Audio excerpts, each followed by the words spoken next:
Wow, you have an amazing place. Why, thank you very much. You didn't say a thing about this in the letters.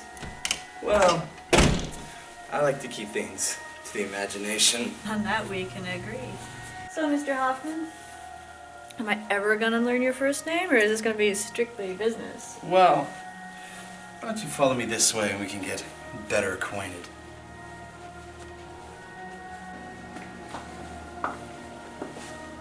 You should feel special because not many people get to see this area of my house.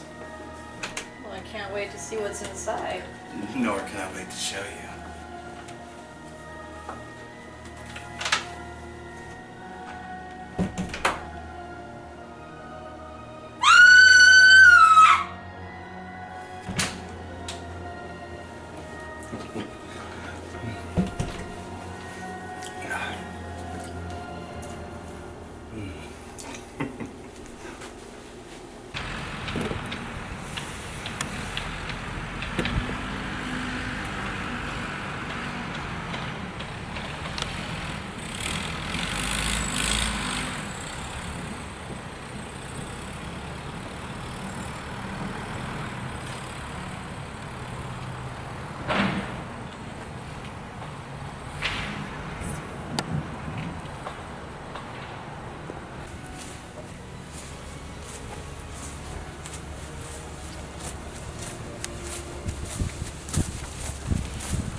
Call for backup.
Sir!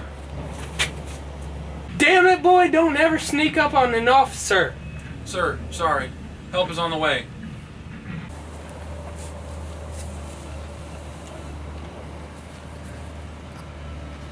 What the hell happened here?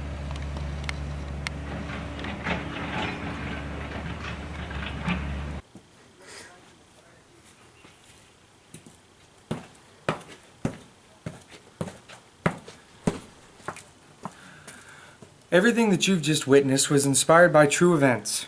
The subject of today's episode was given many titles and accused of many things. Some of these titles were cruelty, manipulation, being a swindler, a womanizer, and even a murderer. But among all of these titles, there is still one that we haven't named that is the worst of all. A blood-sucking vampire.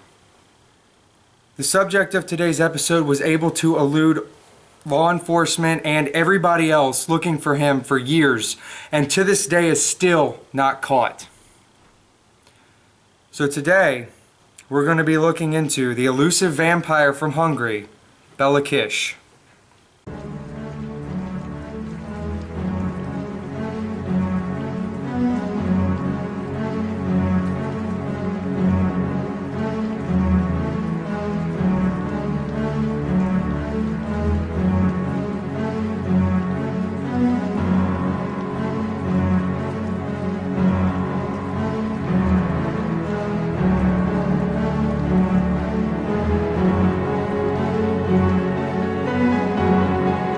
Kish's story begins in the year 1877 in the country of Hungary.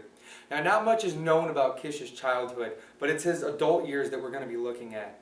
So we fast forward 35 years, and Bela Kish is a well-to-do, self-taught tinsmith in the town of Cinkota, Hungary.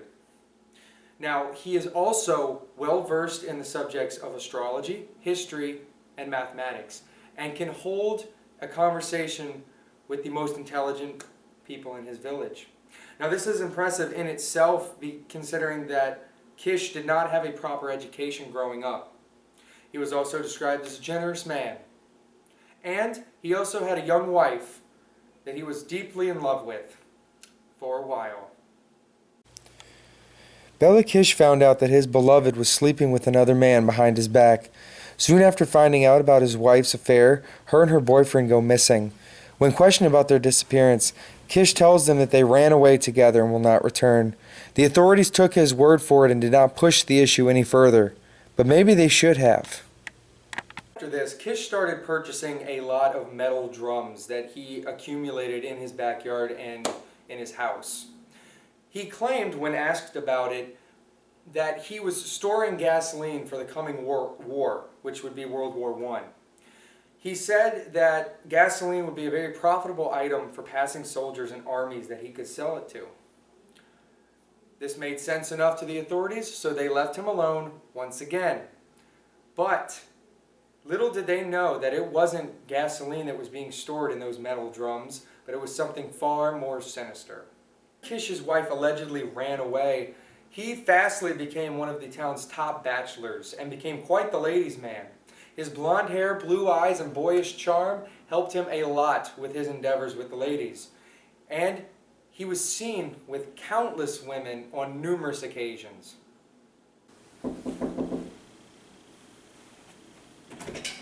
Mrs. Jakubik, I presume? Yes, sir. Come in. Right this way. Please, have a seat.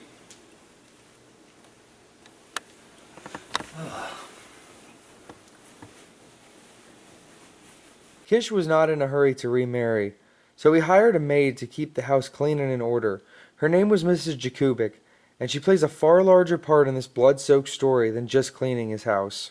Now, at this point in time, Kish was seeing a lot of women, and he was keeping it all a secret, even from his newly hired maid.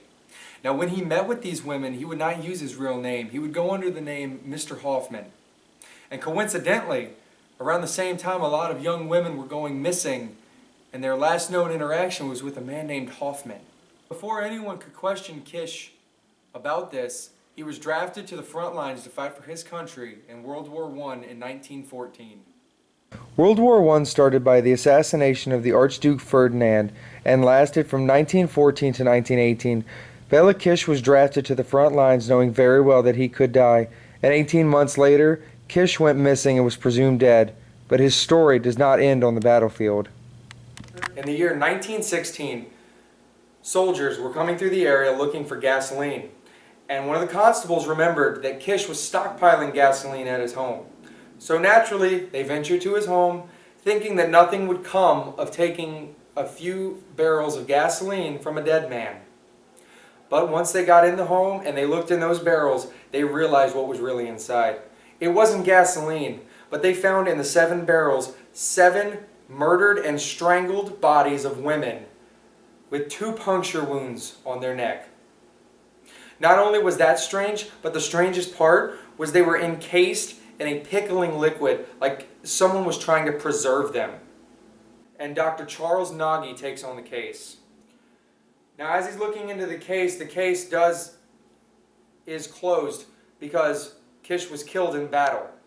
So naturally they close the case because they cannot pursue and arrest a dead person. So it's closed at 24 murders. However, 3 years later in 1919, Kish is reportedly seen haunting his old hunting grounds in Budapest. Now, this is odd, considering that they have reports of Kish being dead. Once Nagy looks further into the account, he realizes that Kish isn't dead. He starts looking harder and harder into the case, and literally, Kish is gone, out of the country. He realizes that on the battlefield, Kish traded identities with the man that did die, giving Kish a blank slate and a new life. He goes back to Kish's apartment to see if he can find anything else on this mysterious man, and when he does, instead of finding Kish, he finds Mrs. Jakubek. And this is what happens.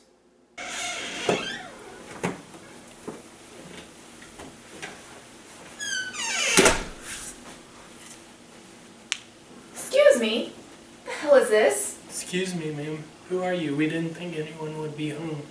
I'm Mrs. Jakubek, Mr. Kish's personal maid. You realize Mr. Kish is dead, right? Yes? I'm no fool. Still asks me to take care of his home while he's away. Away? Is he still alive? Sir? No. Nobody can go in there.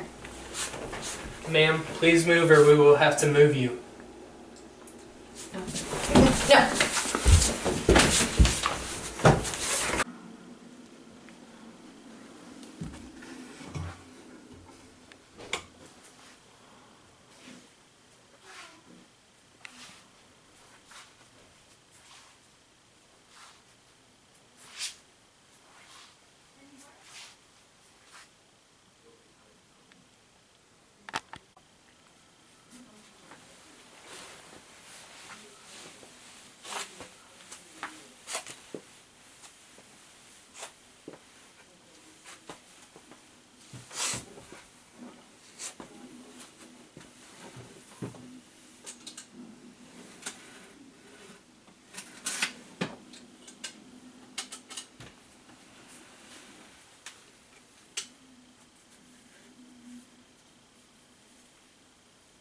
Well, it appears we found Mr. Hoffman. When Dr. Nagy descended into the secret room, he found letters from the dead women addressed to a Mr. Hoffman. They now have put together that Bela Kish was Mr. Hoffman, and he was the man that all of these women were meeting with right before they died. And that he was using Hoffman as an alias to lure in these women so they didn't know his actual name. What else they found were countless books on strangulation, pickling, and the occult. Now, there was no question that Bela Kish used these books and used them to his aid when he was killing these women. Also, when they found all of these occult books, they realized that he was deeply involved with the occult and he studied the many dark ways of the subject. This was what led to the rumor or explanation on why the women were being pickled and why they had 2 puncture wounds in their neck. The explanation was that Bela Kish had made a deal with Lucifer himself and became a blood-sucking vampire. Kish was allegedly seen 3 more times. The first being in 1924, when a soldier from the French Foreign Legionnaire went to police and reported that another fellow Legionnaire was bragging to everybody else about his skills with a garrote. This man was also going by the name Hoffman, which we now know Kish was using as an alias. This man also fit the description of Kish to a T. So of course, Nagy would become intrigued by this. He showed up, but literally as soon as he showed up, Hoffman had deserted the army and was gone. Second was in 1932, when a fellow police officer from New York City in the state of New York in the United States of America claimed that he saw a man fitting Kish's description leaving Grand Central Station. Now, this for a while was believed to be a hoax until years later there was another rumor that Kish was working as a janitor in New York City. So Nagy once again traveled to the United States to question the individual. But again, as he got there, the janitor had quit and skipped town. This was the last time that Kish was reportedly seen.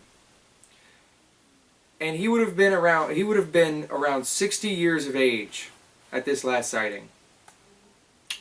Also, Kish was never found. He never answered for his crimes, and there was never a body recovered. So one can only wonder, did Kish use his wits and smarts, which he claimed to have, to evade the law and everyone else looking for him for so many years? He could have. People have done it before him and after him. 2 cases would be Jack the Ripper in England and the Zodiac Killer in the state of California in the United States. So it can be done. But did he have something that they did not have? And that would be paranormal abilities. Did he make a deal with the devil to become a vampire? And is that why he was able to evade the law? Because in literature, in books, and in entertainment now, today, vampires are famous for not being caught. If they don't want to be found, they will not be found. Also, we also have to keep in mind of the 2 puncture wounds that were in all of the victims' necks. And normally, when someone pickles an item, like a vegetable, they are preserving it so that they can come back and eat it later. So one can only assume that that's what Kish was doing with these bodies. He was sucking some of the blood that he needed for the time being, and then he was preserving them so that he could come back and feed on them later. That way he didn't have to kill so many people and attract even more attention towards himself. Questions concerning the Bela Kish case may never be answered because he was never caught. But this case is surrounded by mystery, bloodshed, and paranormal elements. And one can only question if he was using his wit to get around being caught and persecuted for his crimes, or if he had some paranormal help. But we also must keep in mind that Bela Kish was never caught. And if he did in fact make a deal with Lucifer, he may still be out there, roaming the streets, looking for his next victim.